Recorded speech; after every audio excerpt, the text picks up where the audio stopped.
to guide us.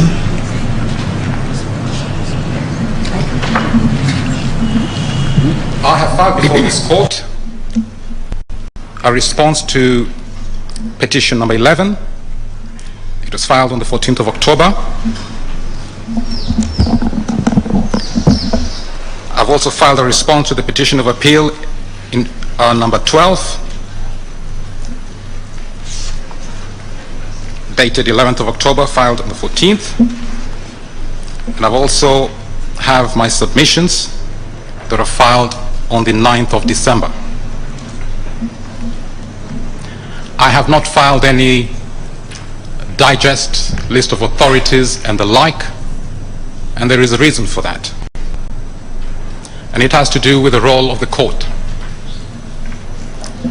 This court is not bound by the decisions of any court anywhere in this world, not even by your own decisions. I have learned this the hard way on at least 2 visits before this court. The first time was, I think, in the year 2013, whereby I relied on your advisory on the gender representation issue. And as part of that advisory, you were touching on the matter of when can a matter involving presidential elections and nominations be brought before this court. And in that advisory, you suggested that one does not have to wait until the declaration of a presidential election result before bringing the matter before you. But as long as we're in a presidential election season, if there are issues that have arisen, one can bring such a matter before you. And at the time, there was such a matter which I brought before this court concerning the nomination of 4 presidential elections at the time: Uhuru Kenyatta, Raila Odinga, Musalia Mudavadi, and Peter Kenneth, whereby I'd raised the issue that the nominations were null and void, yet the IEBC had accepted those nominations on the grounds that they were still public officers who were not exempted by Article 137, and therefore IEBC should never have accepted the nominations. They were not members of Parliament. Parliament had been prorogued at that particular point in time, about 2 weeks before the nominations, yet IEBC cleared them. And when I brought the matter before this court, the court refused to follow what it had advised in its advisory. It simply said it had no jurisdiction.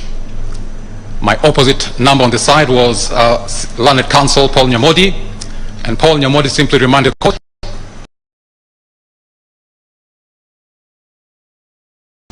follow the text of the Constitution. Your jurisdiction kicks in only after a declaration of a presidential election result, and not as you're suggesting in your advisory. So you threw out your advisory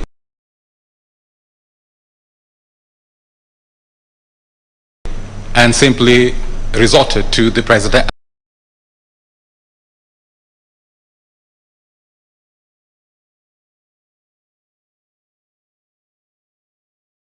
To the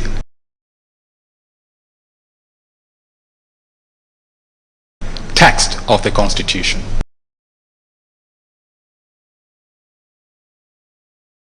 That was the first time.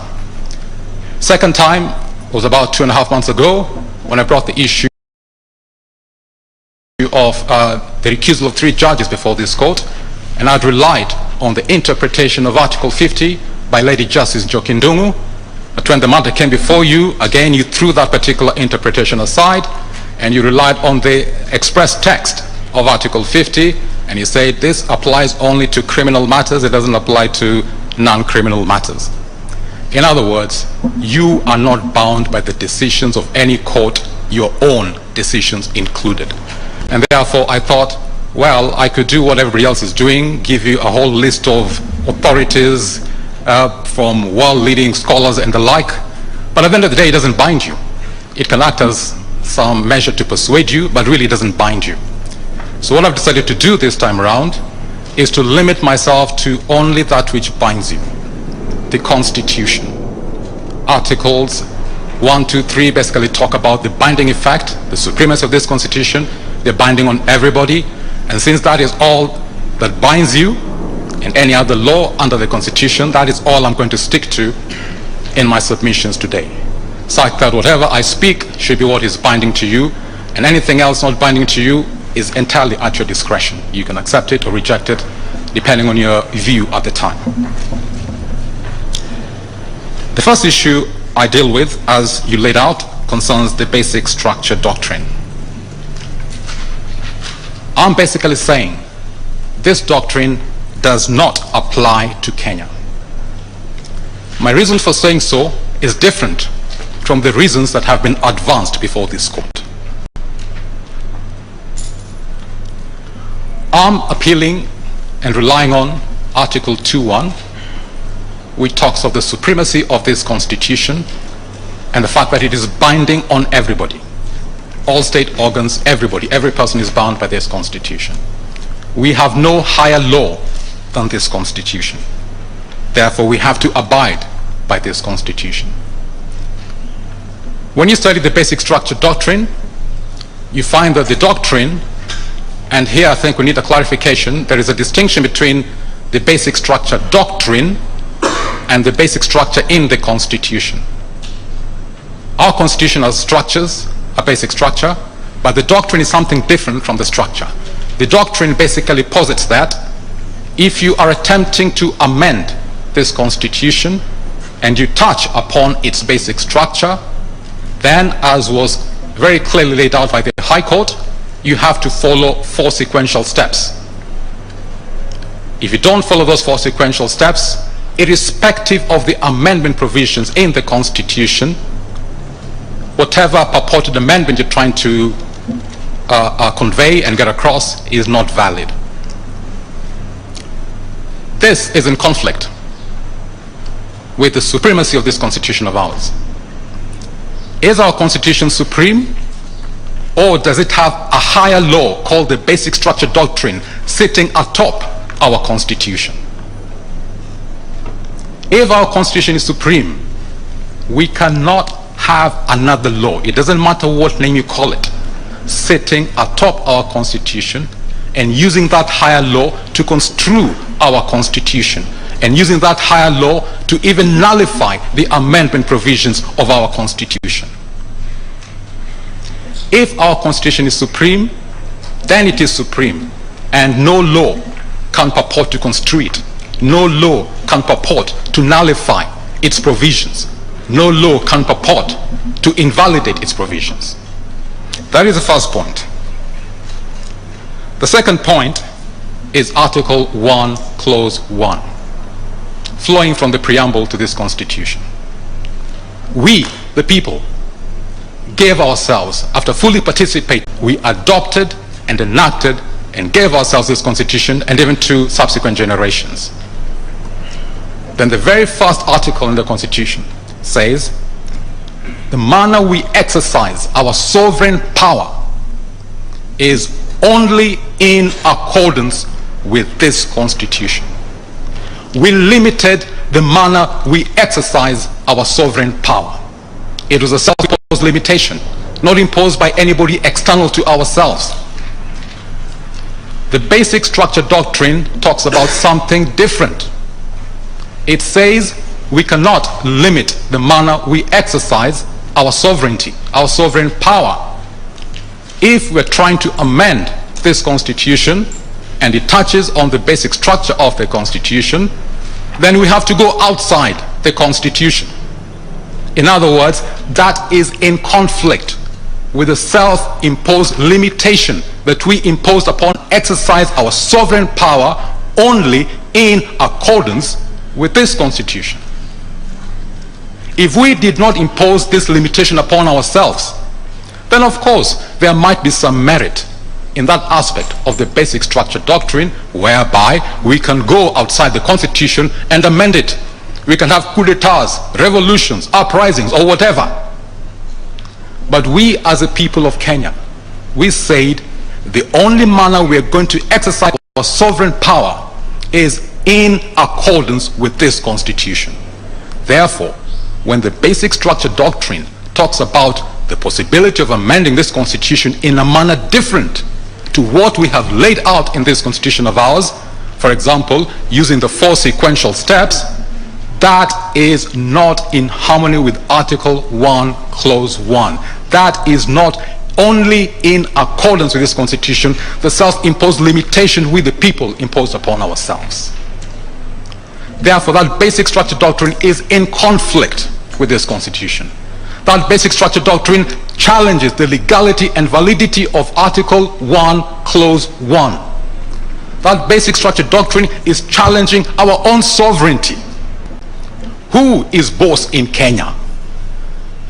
Is it maybe President Martha Koome, President of the Supreme Court, or President Uhuru Kenyatta, President of the Republic of Kenya, or Devin D, Chief Champion of the basic structure doctrine in Kenya? Or is it us, the people?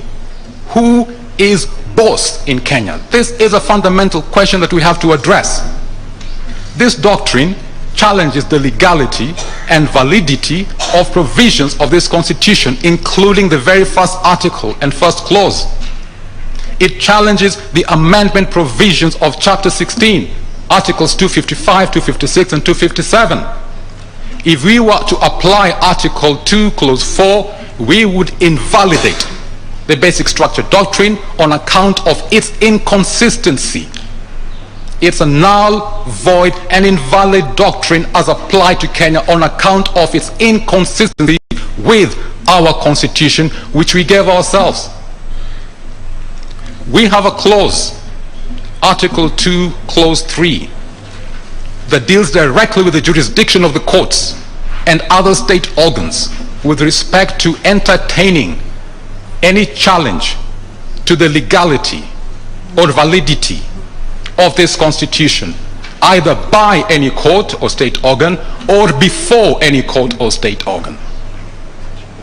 Now, I know this matter wasn't initiated by the courts. It was initiated by petition E-282 of 2020 in the High Court. It was a matter that was placed before this court. But it is a challenge to the legality and validity of this constitution, and therefore, under Article 2, Clause 3, this court, the Supreme Court, the Court of Appeal, the High Court, any court in Kenya, and any state organ in Kenya has no power, no jurisdiction to entertain it within its particular forum.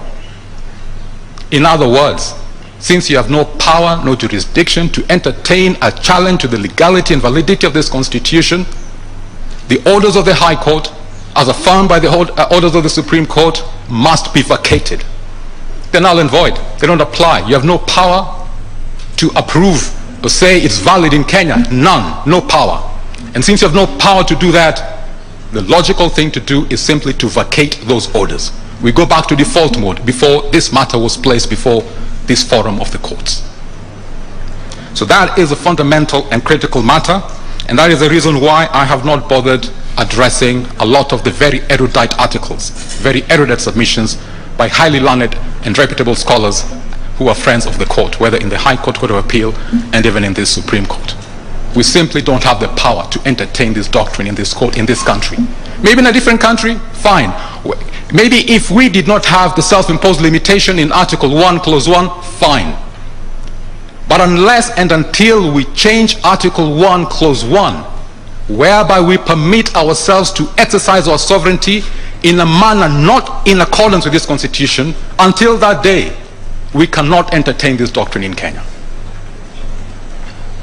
Now, some might say, now, when Aluochier, if you're speaking this way, you probably brought reggae back into business. Reggae was at halftime. Now you're bringing it back. Somebody will say, now you're actually pleasing President Uhuru Kenyatta because he has been saying in all of any function he has, this thing is coming back. This thing is coming back.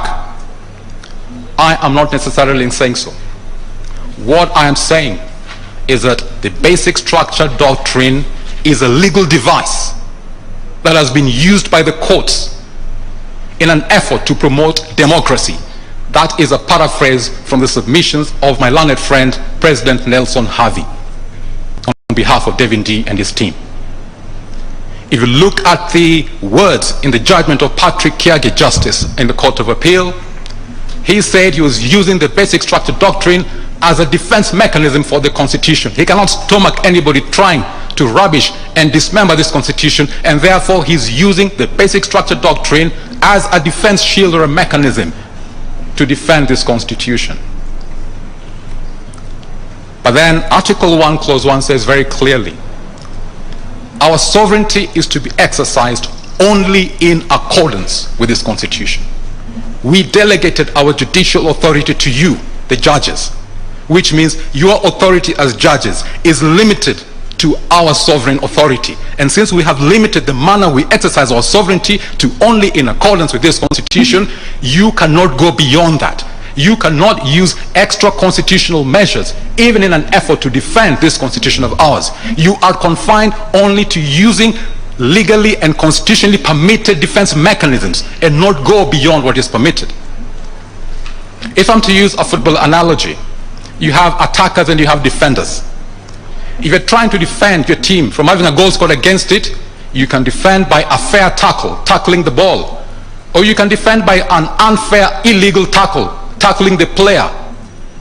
If you tackle a player, you'll be penalized for committing a foul. That is against the rules of football.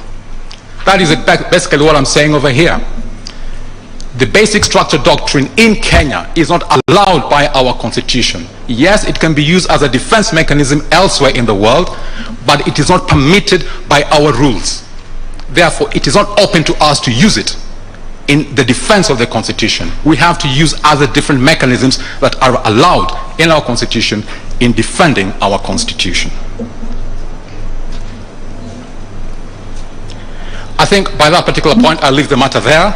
I'm not going to delve into any other detail because we don't have the authority to deal with it. It's simply for vacation. Now, what about defending the Constitution otherwise? We have other mechanisms. For example, Article 2, Clause 2. This article states basically that no person may claim or exercise state authority except as authorized under the Constitution. You have a lot of arguments being submitted by here. The president has authority to initiate the constitutional change process and all that. As an individual, no problem. He has his political rights. After all, he stood in the last general elections as a president defending his presidency or seeking another term in his presidency. He was exercising his political rights. He is not denied his political rights simply because he's president of the Republic of Kenya. And therefore, I will not attempt to deny him his political rights in other spheres outside elections. Since it is open to any citizen to initiate, as a citizen, a proposal by way of a popular initiative to amend the Constitution, he can, as a citizen.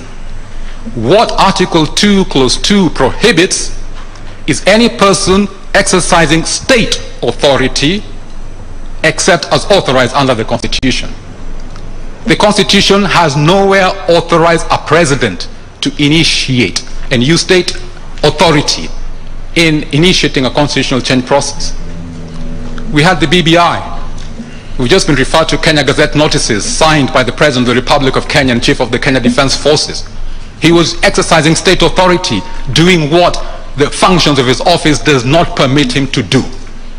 He was violating Article 2, Clause 2. This is the one article the AG and others of the similar persuasion have shied away from. They should quote Article 2, Clause 2. Any public servant, any state officer, as an individual, can initiate any amendment to the Constitution, no problem. But just don't exercise state authority in the process of so doing. Don't use public funds in so doing. Don't use public facilities in so doing. When the president seeks re-election as president, if he's doing it properly, he doesn't use state funds. He uses his own money or his political party's money and things like that. He doesn't go to the National Treasury, come on, give me this budget to mount my re-election. No. He fights for that as an individual. Likewise in this particular case.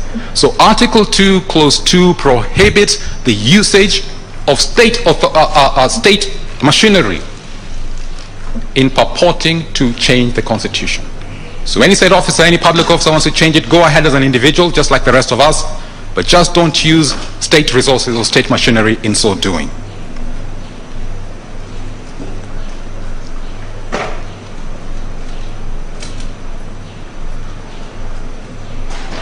I'll now turn to the issue which is generating a bit of some controversy here, presidential immunity. I'm the one, through my petition in the High Court, E426 of 2020, who brought or dragged the President to court. And I asked for the orders that I asked for, based on Article 143, Clause 2. The pronouncement that came from the High Court, as affirmed by the Court of Appeal, was not exactly what I asked for. I simply said that you can institute civil proceedings against a president for actions that he undertakes or omissions outside his functions of office.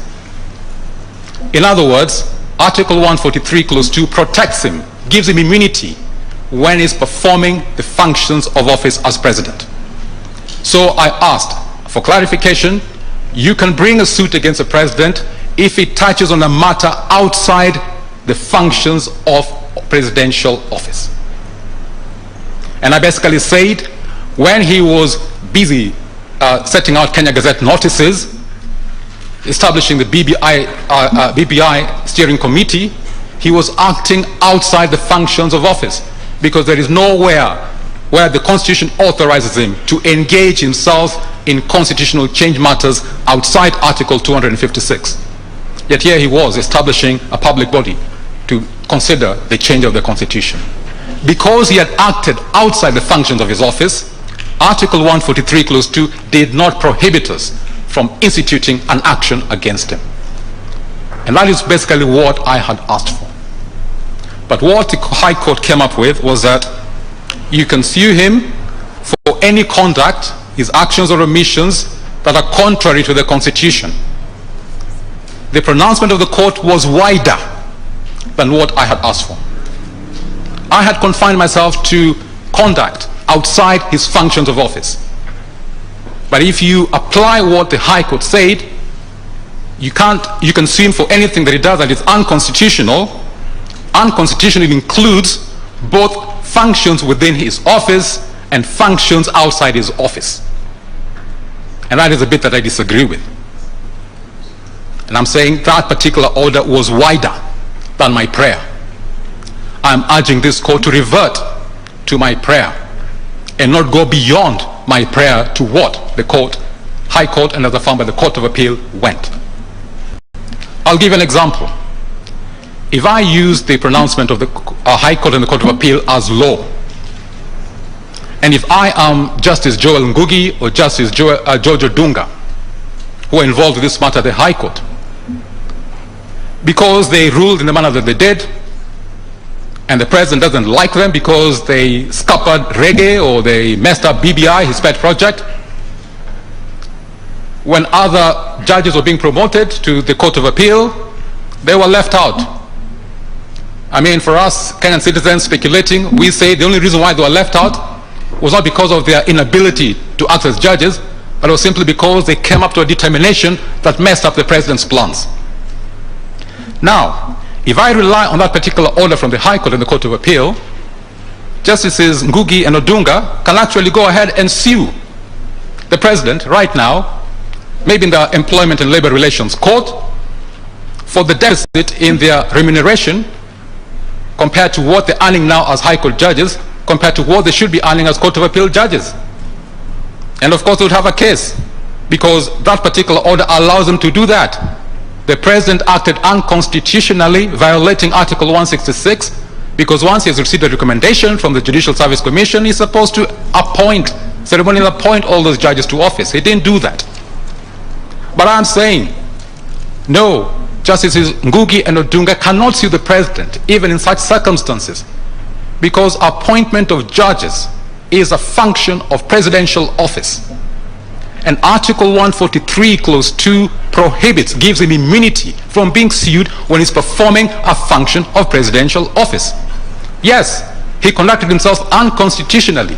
Nevertheless, he has that defense in Article 143, Clause 2, and therefore the two justices have to wait until he's no longer in office.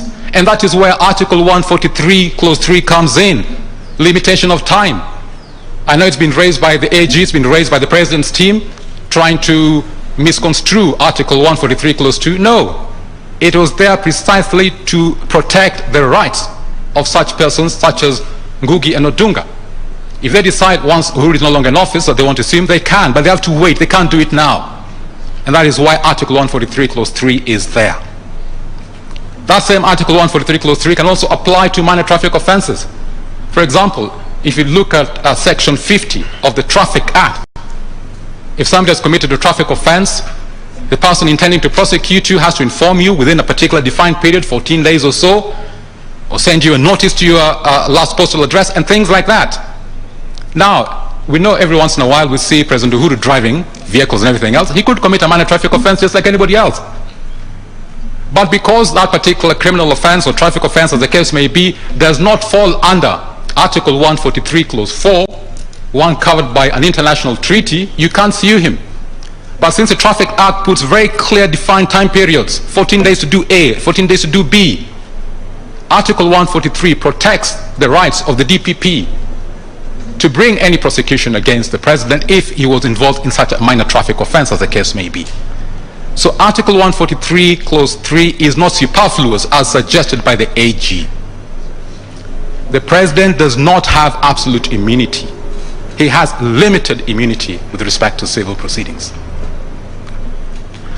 Also, we need to get some clarification here. Article 143, Clause 2 gives him immunity against civil proceedings being instituted against him. It doesn't talk about immunity against constitutional proceedings. It doesn't talk about immunity against electoral proceedings. After all, we have presidential election petitions. The president is sued. He was sued by Raila Odinga in the last presidential election petition. And that was valid and it was admitted before the court and the matter was dealt with. In other words, we are only talking about civil matters. Constitutional matters can be brought against the president. Electoral matters can be brought against the president in his own name. So when we hear the president's team trying to argue for blanket, absolute immunity on grounds outside the Constitution, you must not allow yourself to be misled on that particular path they're trying to lead us. In fact, they're calling upon the case, the Bellevue development case. It was decided, well, at least the lead judgment in the Court of Appeal was by Patrick Kiage. I've read through the case, and I believe that was a simple case of judicial overreach. Judges could be accused of basically protecting themselves and using their position, their office, to protect themselves as opposed to stick to the letter and spirit of the Constitution.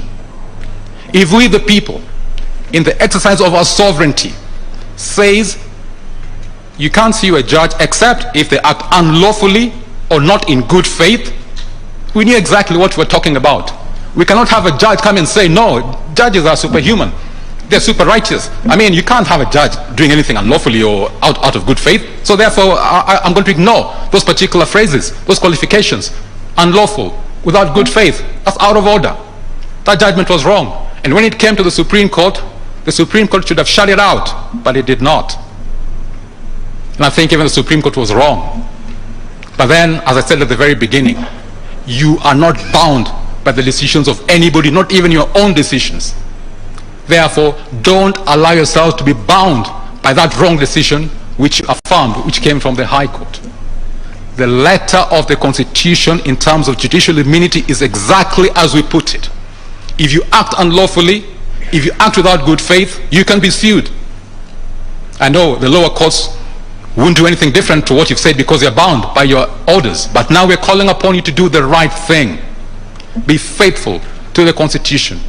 The sovereignty we delegated to you was only in accordance with this Constitution, not beyond this Constitution, not by the exercise of judicial overreach or any other judicial games people play. No.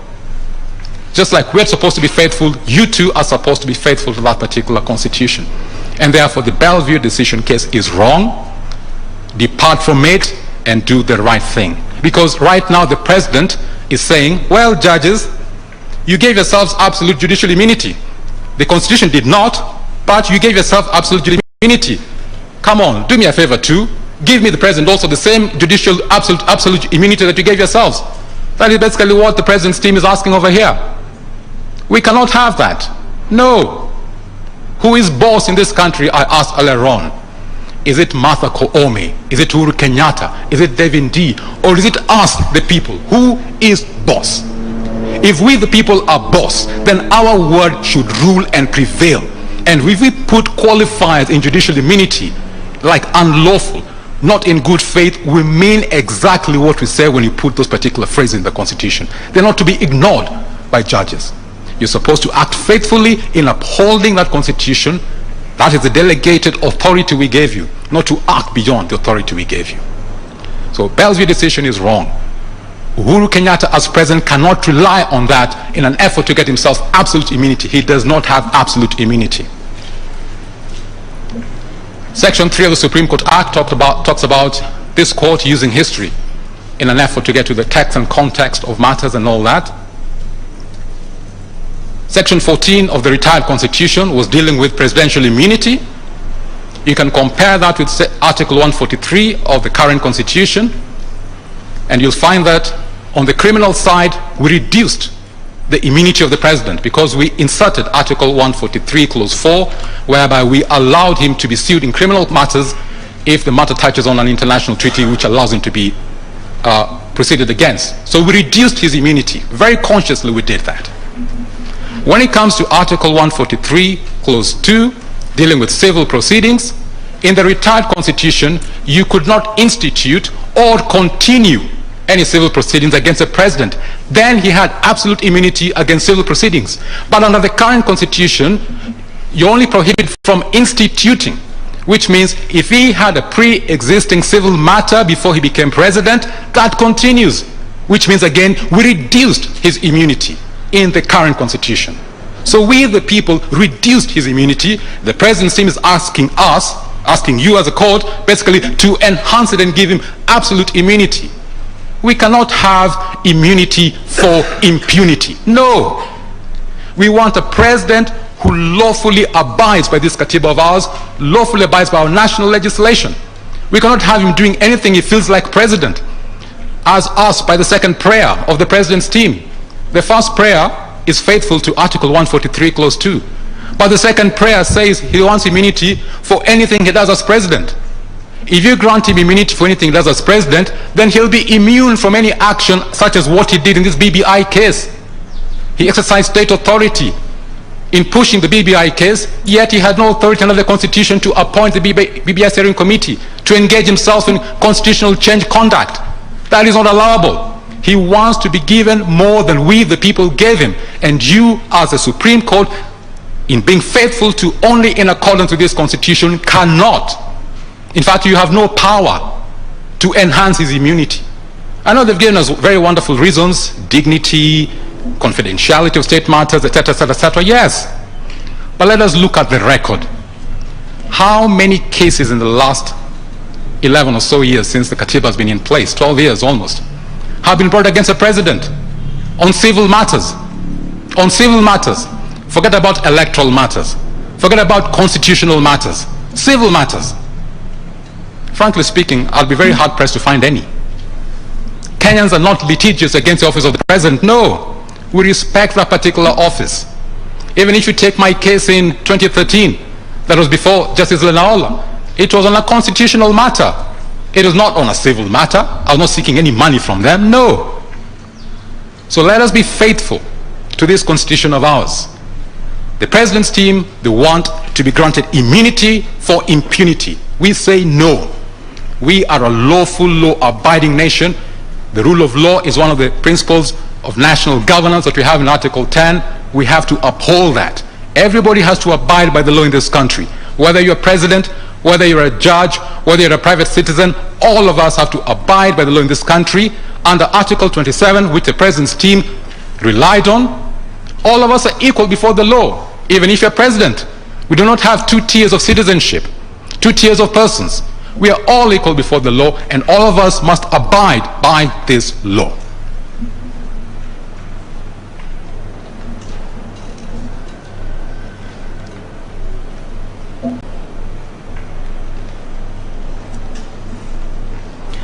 I will now touch on very briefly on the IEBC petition of appeal, essentially on the issue of the lower courts relying on a repealed law to come up with a determination that it didn't have quorum, I agree with the submissions of the IEBC on that particular point. Lawmaking is a preserve of Parliament. They make legislation. These were matters of legislation. When Parliament repealed the provision of requiring a quorum to be 5 people, and then subsequently the court ruled as unconstitutional the replaced law, the previous law had already been repealed. It was no longer in existence. Unless Parliament revives it, it remains repealed. And on that basis, we cannot use a repealed law as a basis of declaring IEBC to have been without quorum.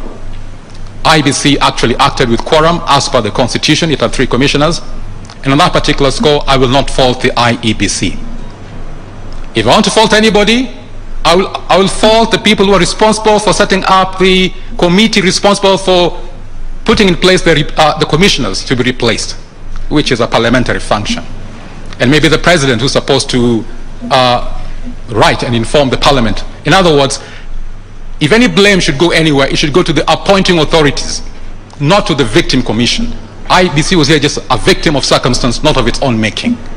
And the ones who were supposed to have remedied the situation did not remedy the situation. They were not brought before this court on that particular issue, so I think we can just leave the matter to rest there.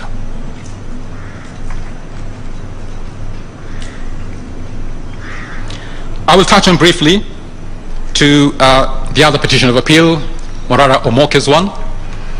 I know there's been almost like a chorus saying that he's been asking the wrong question, whether we should be having multiple questions or singular questions in a referendum, whether he jumped the gun, he should have waited until we got to the stage of Article 257 Clause 10 and all that. But I think we need to reset something which was even mentioned by the AG's team and others who spoke, which is, in a referendum, we are voting on a bill. It is a bill that goes to Parliament. The parliamentarians vote on a bill. They don't vote on multiple questions, they vote on a bill. In a referendum, it is a bill that is put before the people, and they basically say yes or no to the bill. What was not said before this court was, what are the contents of this bill? That was a bit that was not mentioned by the AG, the President's team, the IEBC, and others who supported them like the Parliament. If you look at Article 255, 256, and 257, it is extremely clear, and it is very consistent. In fact, there is no evidence of even a single inconsistency. A bill can only deal with a single subject matter, a single amendment. Therefore, yes, we vote on a bill, but that bill can only contain one subject matter. So let's say, for example, it was a bill touching on Article 255, Clause 1, Sub-Articles A to J. You cannot have a bill with all those 10 subject matters mentioned there. That is not in harmony with Chapter 16. You can only have one bill with one subject matter. If you want to address all those 10 subject matters, then you have to give the people 10 different bills and have 10 different bills circulating all over the country, each particular bill meeting the threshold of at least 1 million registered voters supporting it. That is what they should have mentioned. And if that is the case, which I believe is the case, then the issue raised by Morara Omoke's petition of appeal is actually addressed. We'll only be having one question in one bill in a particular referendum. Even if we had 10 issues come at once, we can have 10 different ballots. One ballot for each bill, just like we have 6 different elections in a general election. A voter is given 6 different ballot papers, and you vote for each different position. So in this particular case, we should be given 10 different ballot papers, a ballot paper for each bill, and we vote individually for each bill. That is basically the position in Articles 255, 256, and 257.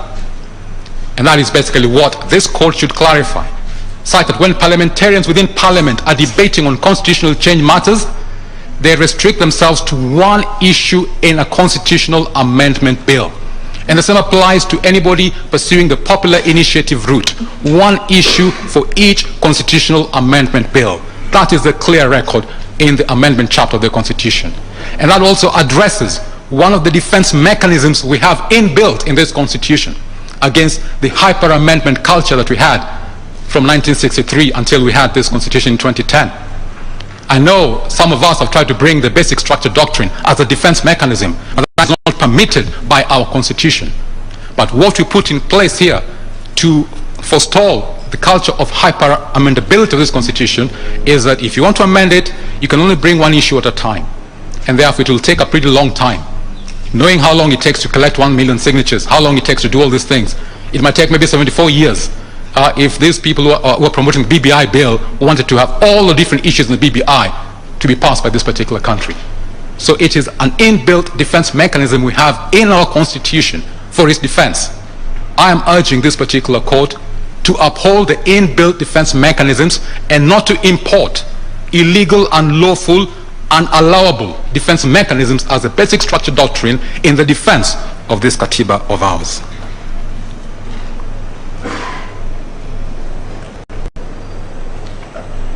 So basically I'm going to wrap up, and whatever time that I don't use, I am going to very willingly and gladly donate all of that time to Morara Omoke, because other parties have donated the time to the AG in the IEBC. I think let's give the other petition of appeal also some fair time. So any time that I don't use, I'm going to donate that to Morara Omoke and his team. But essentially, I began by asking the question, who is boss in Kenya? Is it Martha Koome, the President of the Supreme Court of Kenya? Is it Uhuru Kenyatta, the President of the Republic of Kenya? Is it David Ndii, the champion of the basic structure doctrine, as represented by President Nelson Harvey? Or is it us, the people? In this constitution of ours, we the people are the sovereigns. We are boss. We have limited the exercise of our sovereignty to only in accordance with this constitution, and so we must be faithful to this constitution. Any constituted power, be it the executive, legislature, judiciary, independent commissions, must conduct their affairs to only in accordance with this constitution, because that is the sovereign power that we've delegated to them. We have reserved to ourselves exercising our sovereign power in a manner different to this constitution, but only when we change Article 1, Clause 1. For now, while Article 1, Clause 1 remains in our laws, we have not allowed ourselves and anybody we have delegated our sovereign power to do anything different from only in accordance with this constitution. I think with those particular remarks, I rest my case, and I hope when you retire to your judgment, you do the right thing. Thank you. Thank you for ending on the happy note that